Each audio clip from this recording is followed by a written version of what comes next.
Écoutez, dans ce cadre, l'Institut français du Relation internationale, c'est l'une des principales institutions de Paris pour tout ce qui concerne la réflexion, la prospective sur la diplomatie, sur les questions brûlantes de l'humanité. Je pense que la question de la RDC est une question stratégique et importante pour le monde. Il était important pour nous de repasser par ici. Vous savez que dans le cadre de notre travail sur la présentation de vraies raisons de cette guerre ainsi que de son évolution, nous pensons que c'était important de passer par ici. Et nous avons eu l'occasion de faire le point, en tout cas, de la situation depuis les motivations de la guerre, comment le conflit a évolué. Et aujourd'hui, nous sommes pratiquement au point de sortie avec notamment l'initiative américaine. J'ai eu l'occasion d'expliquer que cette initiative américaine s'effonde d'abord sur les efforts régionaux et que le premier principe sur lequel nous nous tenons, c'est l'intégrité territoriale et la souveraineté de la RDC, y compris sur son territoire et sur ses minerais. Je pense qu'il était important que tous les décideurs qui étaient représentés ici à cette table puissent comprendre l'action de la République démocratique du Congo et que bien au-delà, nous avons été, depuis les débuts de cette guerre, dirigés par le président de la République qui avait une volonté claire et ferme, de sorte que lorsqu'on trouvera une solution à cette guerre, que ce soit une solution qui ramène une paix durable, une paix définitive et qui nous permette de commencer à parler du développement d'abord de nous-mêmes, ensuite voir dans quelle mesure on peut construire une dynamique régionale pour que les autres pays puissent profiter des opportunités que la République démocratique du Congo peut dégager dès qu'elle réussit l'objectif du retour de la paix et justement du commencement d'un vrai développement économique dans cette partie du pays. On a suivi toutes les préoccupations qui, pour la plupart, voulaient comprendre ce qui se passe véritablement, surtout par rapport après la dynamique de Doha et de Washington, qui pour nous, c'est un, comme on dit en anglais, un turning point. Un turning point. Depuis qu'on a commencé la crise, on n'a jamais eu autant un investissement à haut niveau du gouvernement américain. Et que la déclaration de principe qui reprend toutes les problématiques telles que nous les avons sériées et présentées pour nous constitue une avancée. Mais il y a des discussions qui sont en cours. Nous sommes optimistes. Nous sommes aussi vigilants parce que nous connaissons l'adversaire en face. Ici, je tiens à le rappeler qu'il est important que le soutien dont le président de la République bénéficie depuis les débuts de ce processus puisse continuer. Et ici, je veux profiter pour rassurer les uns les autres, parce que vous savez, lorsque nous faisons de progrès, parfois, il y a toujours des gens qui viennent pour dire, voilà, on va brader les intérêts du Congo, etc. Il n'y a aucune action qui n'est en cours, qui n'a fait l'objet des discussions précédentes, des discussions actuelles ou des discussions à venir, qui va compromettre dans le moindre once les intérêts de la République démocratique du Congo.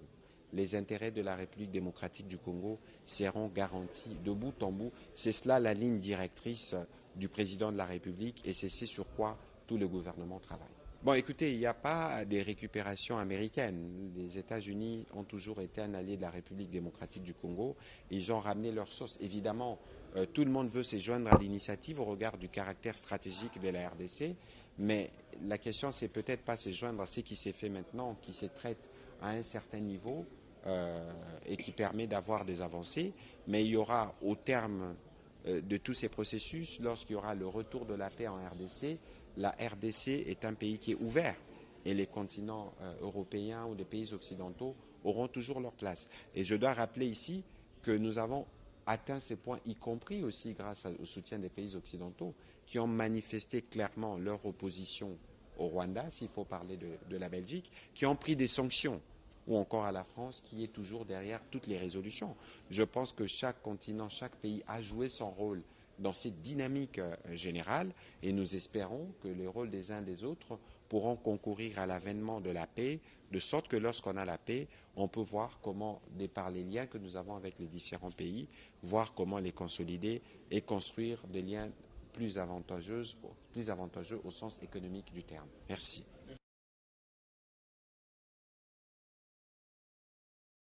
Des questions de souveraineté et de respect de l'intégrité territoriale.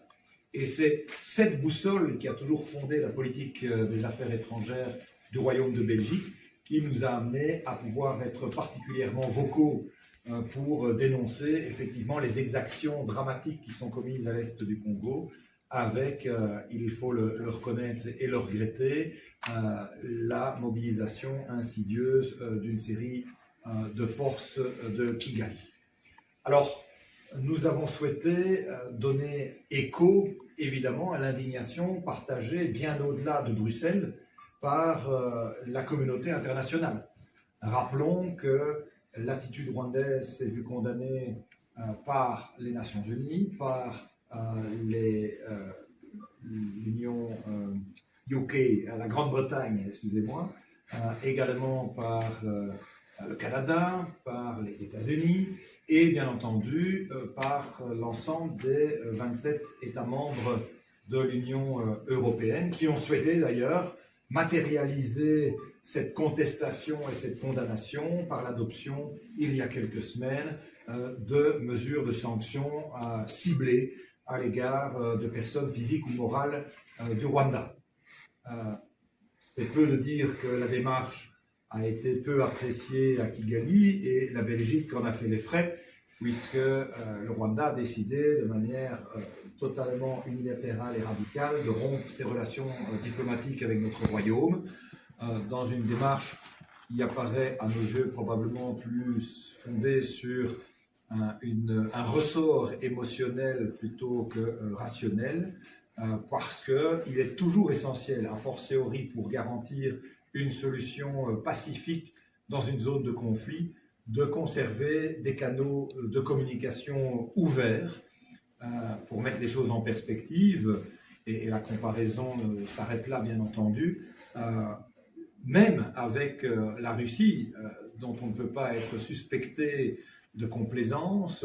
On a aussi là, dans la foulée d'ailleurs des acteurs internationaux et européens, une condamnation forte à l'égard du comportement russe et de sa guerre d'agression à l'égard de l'Ukraine. Malgré les sanctions prises et qui sont beaucoup plus lourdes évidemment, il subsiste des canaux de communication diplomatique et donc nous déplorons que ce ne soit pas le cas avec Kigali parce que nous reconnaissons au Rwanda évidemment un rôle aussi de premier plan comme acteur de la résolution du conflit à l'est du Congo puisqu'il en est l'une des parties prenantes. Ma mission n'a pas l'ambition d'être une mission de médiation pour deux raisons. D'abord parce que pour être reconnu comme médiateur, il faut que les parties prenantes concernées vous gratifient de cette capacité d'action et inévitablement, chacun l'aura compris, avec la rupture des relations diplomatiques à l'initiative de Kigali, nous ne sommes pas en capacité de pouvoir se prévaloir d'un rôle de médiation. Et quand bien même, nous ne sommes pas dans une démarche souhaitant à incarner un rôle de médiation, puisqu'il y a déjà pléthore d'initiatives qui sont prises en la matière, avec évidemment les initiatives de Luanda-Nairobi, celles de l'Union africaine, celle plus récente aussi, au départ de Doha ou de Washington. Et donc, il ne nous apparaît pas utile de rajouter une couche de médiateurs, mais au contraire, de donner toutes les chances de réussite à ces initiatives plurielles et que nous espérons et souhaitons complémentaires pour atteindre un résultat. La Belgique ne se présente pas dans la région des Grands Lacs avec un problème d'ego, souhaitant jouer un rôle qui ne serait pas le sien. Par contre, nous entendons pleinement assumer notre magistrature d'influence. Nous restons un acteur fort et crédible en raison de l'histoire, mais surtout aussi en raison de nos engagements actuels et de nos ambitions futures dans cette Afrique subsaharienne, et singulièrement évidemment la région des Grands Lacs. Et donc, nous continuons d'exercer nos actions diplomatiques avec conviction, avec force, mais avec une seule ambition, c'est celle d'atteindre des résultats. Et le premier d'entre eux, c'est la pacification dans les meilleurs délais possibles.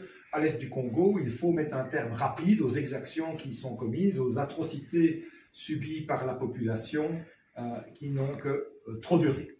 C'est également une préoccupation de nature humanitaire à l'est du Congo. Autant d'éléments qui nous ont mobilisés. Comme on le sait, une série de Congolais ont dû trouver refuge dans des camps notamment au Burundi, et pour lesquels, là aussi, des préoccupations humanitaires sous les questions sanitaires, alimentaires et sécuritaires continuent de nous mobiliser et ont fait partie de l'agenda des discussions des derniers jours.